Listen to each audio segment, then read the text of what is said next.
Làm gì che lại cho Phi. Làm gì che gương mặt lại. Chụp biết được không? Đâu có chụp đâu. Quay phim thôi. Đang quay mà.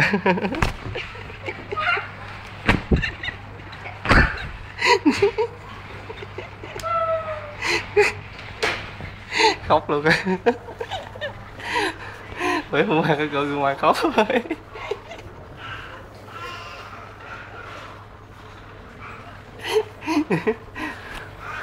Khóc phải lên clip cho người ta thấy gì.